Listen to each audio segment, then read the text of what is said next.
नलजाइकन सिधा सिधा जे क्वेसन सोध्यो त्यसको आन्सर फ्याट्ट भन्नु नेपालीमा नेपालीमै हो नेपालीमै हो इन्टरभ्यु सोच्न थाले म यो कन्फ्युज लागिरहेछ अनिलले दिइसक्यो इन्टरभ्यु सोधेपछि कुरा आइहाल्छ अरे उल्टो उल्टो चाहिँ नसोध्दै सिधा सोध सुरु भइसक्यो नमस्ते म तपाईहरुलाई इन्टरभ्यु थोरै केही प्रश्न सोधौँ भनेर आएको जनता जान्न चाहन्छन् पुरा जनता भर बसिरहेछन् तपाईहरु वैवाहिक जीवनमा यति छोटो समयमा बिहेसम्म पुग्नुमा के कति कष्ट गर्नुभयो होला के कति सम्झौता बीचमा कुरा मिलेन होला कसरी मिलाएर वैवाहिक जीवनमा बाँधिनु भयो भन्नुस् जनता जान्न चाहन्छन् सिम्पल सिम्पल हैन खुलाएर भन्नुस् जनताले बुझ्दैनन् यस्तो कुराहरु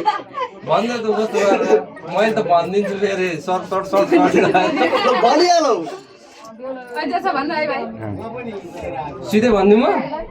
एक हप्तामा कुरा 2 हप्ताको टर्ममा शादी यो त असम्भव कुरा यति चाँडो समयमा यति छिटो समयमा वैवाहिक जीवन भनेको त लामो समयसम्म चल्ने जीवन हो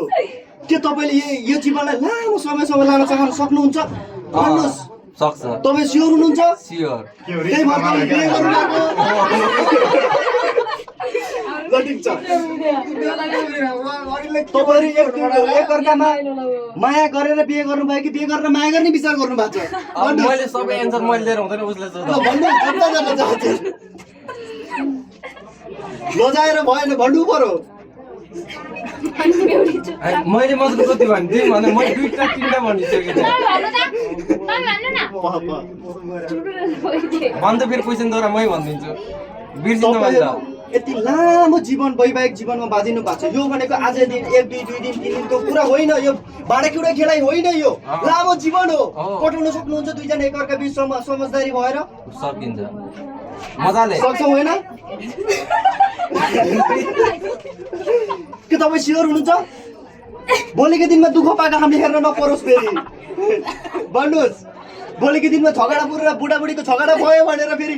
पत्रकार ल्याउनु पर्यो भने मिलन केसीलाई फेरि उताबाट बोलाएर ल्याउनु पर्ने अवस्था त आउँदैन नि भन्नुहोस् जनता जान्न चाहन्छ तपाईँ त भर्खर वैदेशिक रोजगारबाट सकाएर पैसा कमाएर उताको देश घुमेर आउनु भएको फेरि अब वैवाहिक जीवनमा बाँधिनु भएको छ फेरि विदेश जाने प्लानमा हुनुहुन्छ कि नै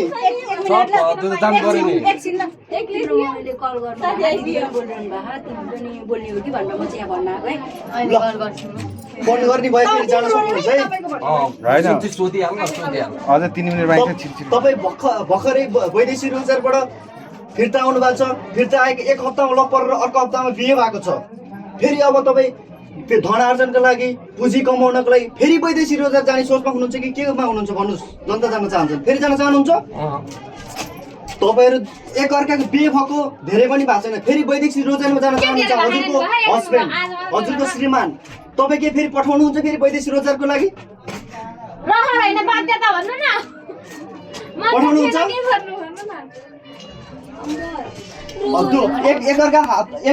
एकअर्का खुसी हुनुहुन्छ जीवन काटिन्छ ह्याप्पी भएर ह्याप्पी फ्यामिली ल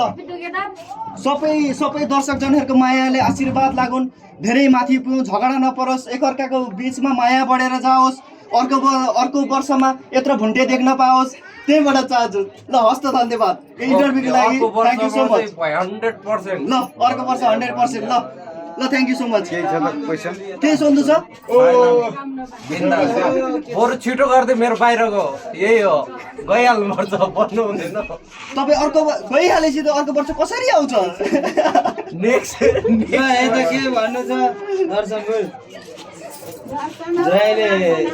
मम्मी चिनेन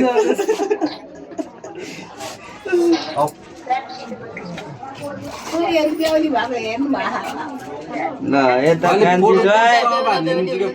यता जेठी जय भयो एउटा फोटो हजुर दोष ल यता हेर्नु त